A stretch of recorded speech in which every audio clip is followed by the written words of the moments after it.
Hi, and welcome to this tutorial on how to use Genie to create web applications in Julia. More specifically, we are going to use a no-code tool called Genie Builder that has recently been released, and I'm going to show you how to create a web application with it. So what is Genie? Genie is a web framework released for Julia that started its development in 2015. It's a full-stack framework where you can develop your front-end with all that you need to deliver inputs and outputs to the end user of your application. And it can be easily connected to your backend to process and handle all of your data.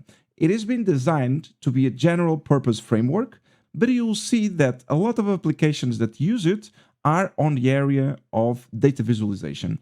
Recently, the main developments of the framework have been to try to simplify its implementation. In 2022, a critical milestone was achieved with the creation of the no-code front-end editor called Genie Builder that allowed the developer to use a GUI to help in the creation of the web application front-end.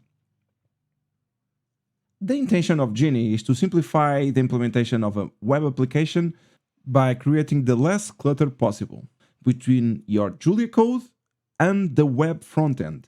This was the main focus of the Genie developing team in the last few years, and the result is a simplification of the implementation to a couple of macros that you will use on your Julia code. The main ones are the following: Genie tools to get the initialization of all the relevant package. You are going to put that on the top of your code.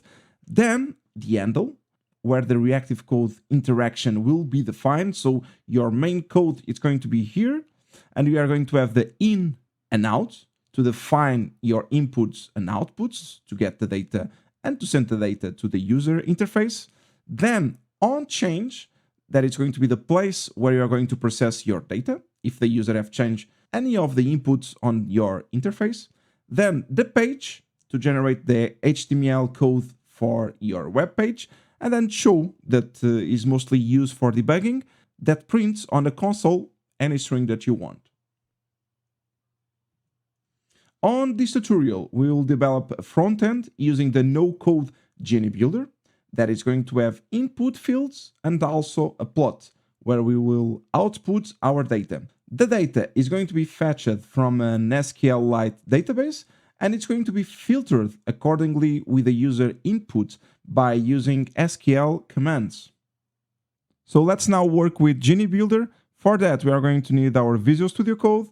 You need also to have installed Julia on your PC, and then the Julia extension. And we are going to add a new extension here that it's going to be our Genie Builder. For that, we click on Extensions, and we are going to search for Genie Builder. Okay, no-code UI builder for Genie. This is exactly what we want. Let's start installing. So it's now ready. What is going to appear on your PC, it's going to be a new tab over here, the Genie Server tab, and we are going to go ahead and click on Start Server. What it's going to do, it's going to run the Genie Builder script to run a Genie server where we are going to build our web page. So this is going to take a while. Don't worry about errors that may appear over here. It's being installed just fine.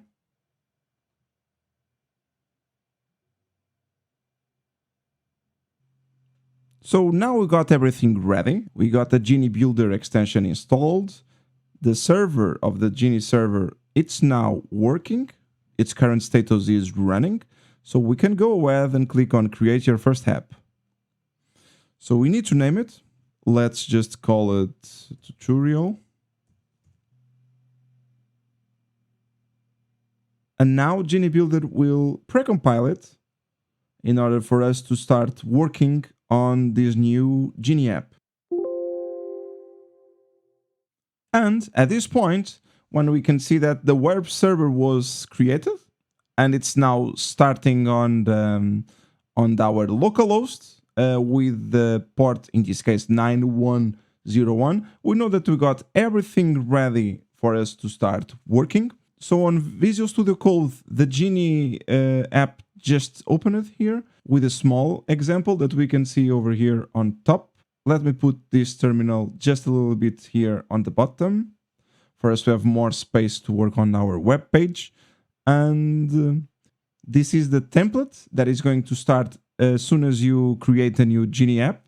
So you can go ahead and see it on your browser. For that, you just go over here to Get, right click, and open in Internet Browser. So this is the first example that is going to appear. It's a small example where we got, well, just a generated 0 random numbers, and we can go ahead and increase it. And it's going to give us the average of that number. If I'm thinking correct, it's going to be a random number between 0 and 1. So for a large number, it's going to be 0.5 in terms of average. Okay, so yeah, this is our Genie app already created. And what we are going to do now is just going to create our own app. So let's imagine that we want to start by creating a good title here. So this is going to be a data viewer.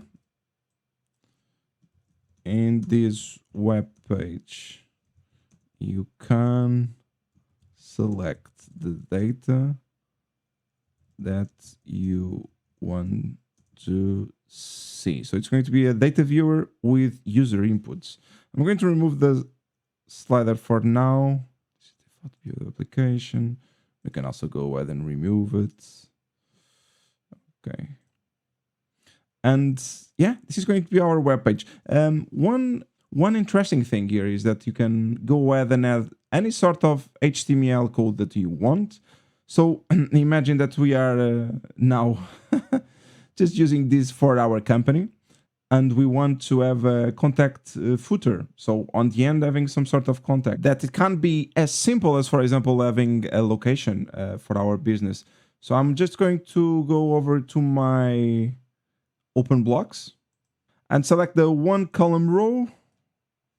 Let's go over here and let's change our content. For that, there is a tab here that is the open code that allows us to change all the HTML code from this specific element to anything that we want. So instead of being just a text here, I could, for example, just change directly the text here. But instead of being a text, what I can do is change this by, for example, a map of my location. For that, I'm going to open Google Maps.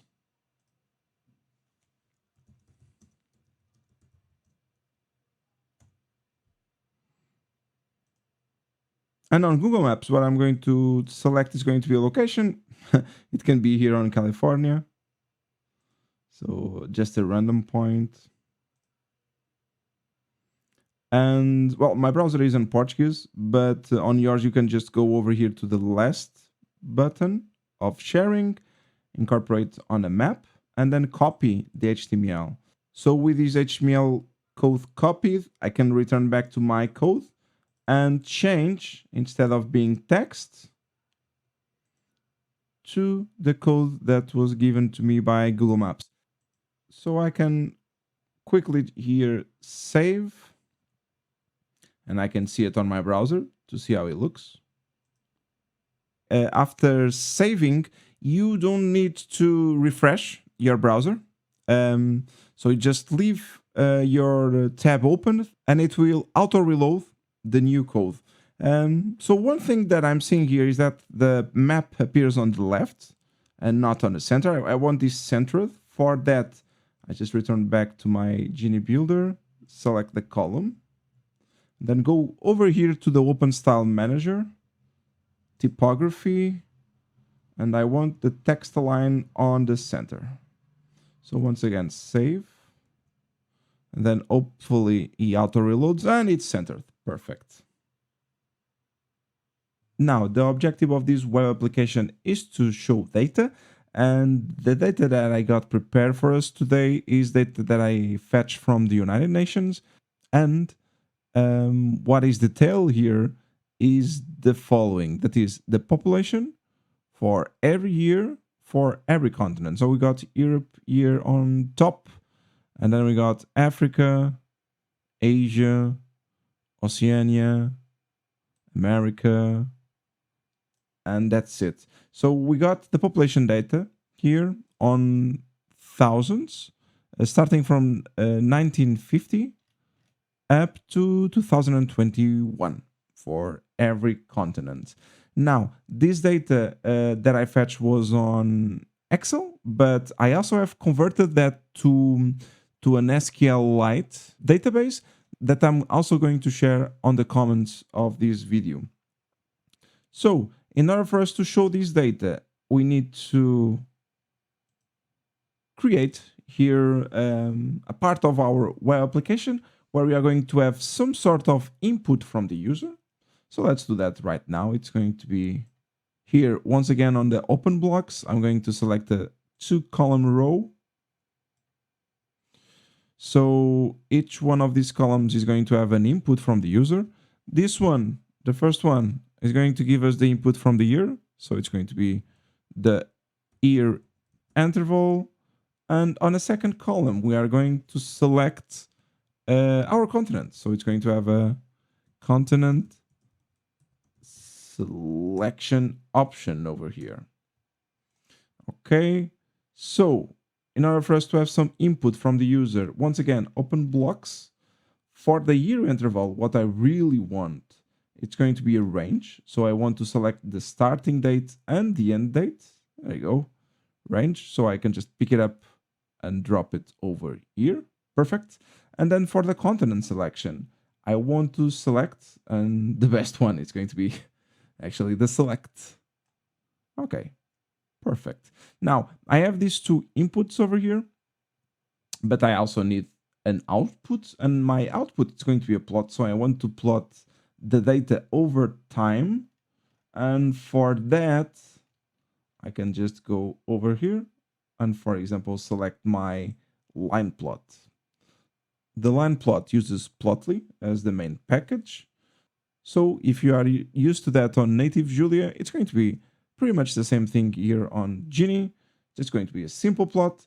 It already shows a couple of data over here.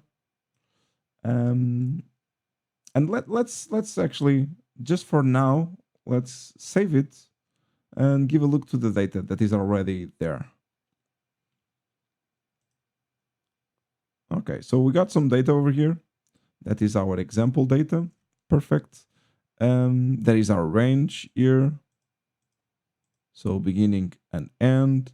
And the continent selection, it's still empty, but we are going to fill it. So up next, let's select here on range. And after you select this input, there is a lot of properties here that you can change based on the data that we are using. The first thing that we are going to change is going to be our data binding. You can go over here to the proprietors and over the property that you want to get some info from. And for example, here on data binding, we can read that binds the value of the component to any input or output. These are going to be the macros that I'm going to show you later when we dig in on the Julia code, variable defined in the application. So it's going to be actually our connection. So in my case, I want to connect this to my variable date that I'm going to define later on my code. And after you change something, please click enter for it to insert. Otherwise, it's going to ignore. Now, I also want to change the minimum value because it is going to be a range that it's going to be defined by the values that I got available on my data. And the minimum value was actually the beginning year. That was 1950. And the maximum was 2021. Once again, do not forget to click enter, and then we can save.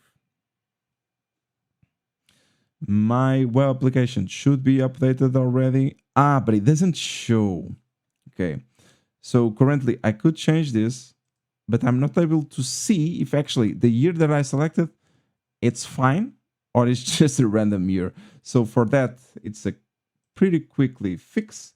That is changing here on the content, my label, I want it to be true. And based on this, we are always going to see the label of the current selection. So already save, let's give it a look. And you can see that we got now 1950, that is our beginning, and 2021. If I change it, then it also updates. Okay, perfect. Now this finishes our modifications here on the range. So next, it's going to be our continent selection, that is a select from a list. So the select of a list is going to be slightly different from our range. The range, I was only getting the input from the user. Here, for this select object, I'm going to actually have to send something to the object that is going to be our continent list, and then I'm going to get my input from the user. So the input is going to be the selection of a single continent, that it's going to be my filter to select only one continent and show the population of that continent only. So for that, first, my data binding, it's going to be binded to a variable called continent selection. And the options,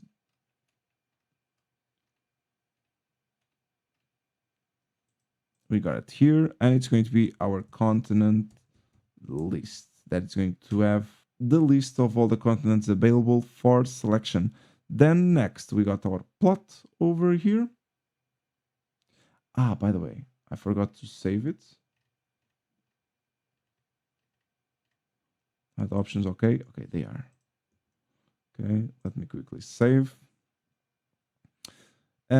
Next, it's the plot. So currently we got an example over here. I'm going to remove it. And from that example, I'm going to change now to a variable that is going to be our plot graph. I'm going to show then later how this is going to be used on our code. Save. Perfect. The plot should be empty right now, no longer as the example. Okay, that's correct. So we also can see the HTML code over here on the left. So the app.gl.html, it's also editable. So you either can use the GUI or also you can see the HTML code. And you can see over here that we got our selections, our two inputs. So connected to date and continent list, and our plot that is connected to our plot graph over here. So yeah, what we got here is the HTML conversion of everything that we have done on a GUI, and we are now ready to start coding our backend. So we got everything from the front and it looks fine. Now I need to connect it to actually our Julia program. For that, we also have here the app.gl that was created with the example, of course, but our code is going to be slightly different. So we need to remove our example first to start working on our web application. We need to adapt a little bit this example for our use. The user is going to have two inputs, one for the year range and another one for the continent selection. And then from the output side, we are going to plot the population of that continent for that duration in terms of years that was defined by the user. So in order for us to do that, model app, it's going to stay. Genie framework is essentially here, and then the macro regarding the tools that Genie uses. But I'm going to need to use two additional libraries. One for the SQLite, that it's going to have our interface for our database. Our database is going to be on SQLite, and also the connection is going to be done by data frames. Also important for us to import that as a library. This function is no longer needed. It was something from the example itself. Then the macro for app, it's in order for us to begin the app. The app is going to have inputs and outputs. On our case, the inputs are going to be the inputs in, it's going to be the continent selection. That it's going to be for now empty.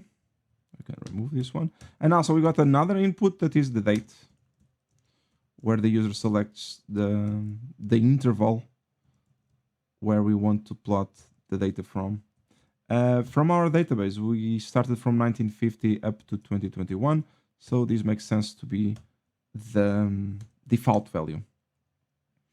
Then in terms of outputs, we are going to have, well, continent list, our continent list, where the user is going to select the continent from.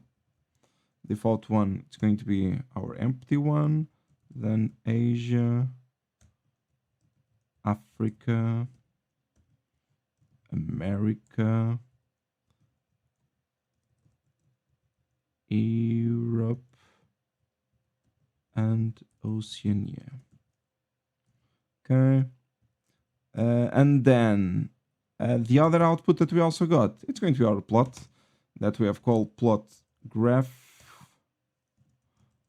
and it's going to have plot data. Okay, this is it for inputs and outputs. Then we got our macro on change. So this code that is inside of this macro will only run if any of the variables that are here change. In our case, we are going to have two inputs that we want to use as a trigger for us to update the web page. And our inputs are going to be, well, the continent selection and also our date. We can separate variables by using the comma. And for now, we have done a lot of changes on our code. I just want to check that everything is working fine. So I'm just going to use the macro show to show the contents of those two variables, date and continent selection, on our terminal. So that's pretty much it. So let us now give a look to the web page to see how it looks. So hopefully if I change the date and you can see already that we got a list. And if I change the continent, we should have an output over here. Okay, that's perfect. Showing that the date was changed and the initial date is now different. Instead of 1950, it's now 1954. And also there was another on change where the continent selection changed to a new value. In this case, it was Asia. So we know that it's now working. What I need to do now is plot it. So we need now to connect to our database.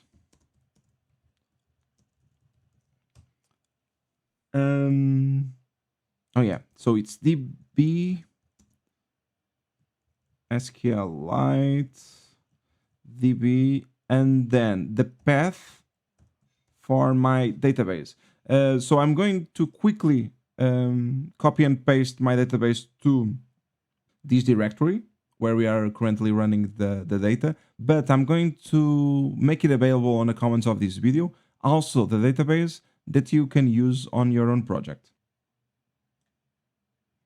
Okay, so SQLite.db, it's going to be our database.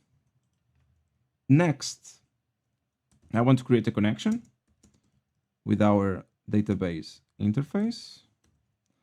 And now, after this, I'm now ready to read the data and plot it. Read data and plot.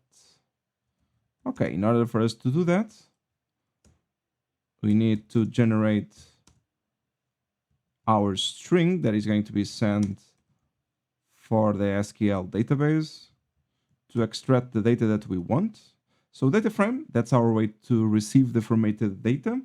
And then we execute the following command for our database, that is select all from population where the continent it's equal to, and I need to put it on uppercase because on our database we got the continents in caps. But of course, our interface for the user makes sense to not be in all caps. Okay, hopefully I write everything correct, but I'm going to run it and see if I got any issues. But before that, I just want to be sure that I plot my data.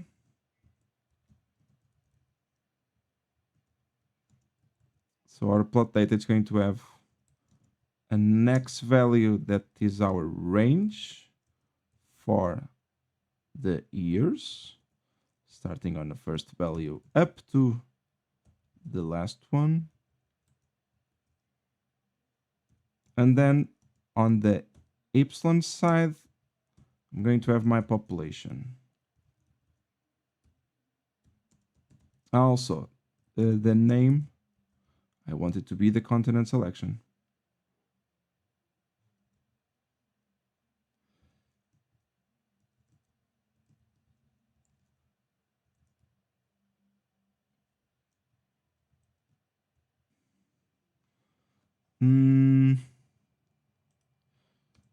Okay, continent selection. So hopefully it seems like everything should be working. But yeah, that is just one way to be sure.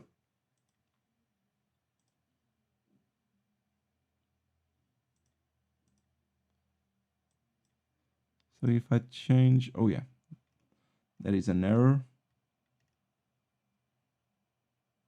DB interface. It's not defined. Makes sense. Not an issue. Continent selection, everything is well written. Date is good. Let's hope this time around it runs.